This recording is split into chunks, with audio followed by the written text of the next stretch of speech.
ایک پرسکون جھیل کے کنارے ایک درخت تھا اور اس درخت پر ایک پیارا سا گھونسلہ۔ اسی گھونسلے میں ایک پرندہ جوڑا رہتا تھا، سائرس میاں اور ان کی بیوی۔ دونوں کی زندگی محبت اور خاموش امیدوں سے بھری ہوئی تھی۔ ان کی برسوں سے ایک ہی خواہش تھی، کاش اللہ ہمیں بھی ننھے منے بچوں کی خوشی عطا کرے جو ہمارے پروں کے نیچے پناہ لیں، چہچہائیں اور ہمارے دل کو جیت لیں۔ وقت گزرا، موسم بدلا اور ایک دن وہ دعا قبول ہو گئی۔ سائرس مادہ نے 5 چمکتے ہوئے سفید انڈے دیے۔ دونوں کی خوشی دیکھنے والی تھی۔ وہ انڈوں کو پیار سے دیکھتے، سنبھالتے اور مستقبل کے خواب بناتے۔ مگر اسی درخت کے تنے کے اندر ایک کالا، بھوکا اور چالاک سانپ رہتا تھا۔ وہ روز گھونسلے کو دیکھتا اور دل میں کہتا، جس دن موقع ملا یہ انڈے میرے پیٹ میں ہوں گے۔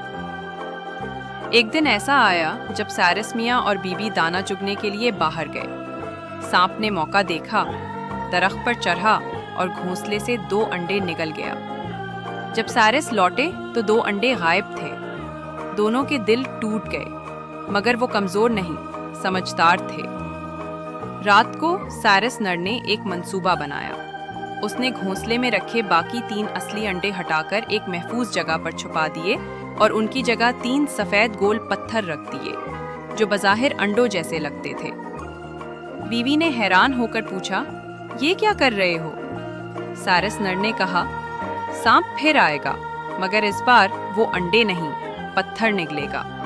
وہ تکلیف اٹھائے گا اور پھر ہماری طرف پلٹ کر نہیں آئے گا۔ اگلے دن وہی ہوا۔ جیسے ہی سائرس باہر گئے، سانپ آیا، پتھر دیکھے اور لالچ میں اندھا ہو کر 2 پتھر نکل گیا۔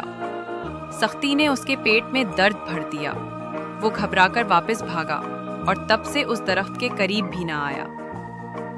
چند دن گزرے، سائرس نر نے وہ اصلی 3 انڈے حفاظت سے سنبھالے رکھے اور آخرکار وہ تینوں انڈے ٹوٹے۔ نرم پروں والے ننھے ننھے بچے باہر آئے، چہکتے، مسکراتے، زندگی سے بھرپور۔ سائرس جوڑا خوشی سے ان کے گرد پروں کی چھاؤں ڈال کر بیٹھ گیا۔ طاقت ہمیشہ جیت نہیں دیتی، عقل اور حکمت جیت دلاتی ہے۔ مزید کہانیوں کے لیے سبسکرائب کریں گے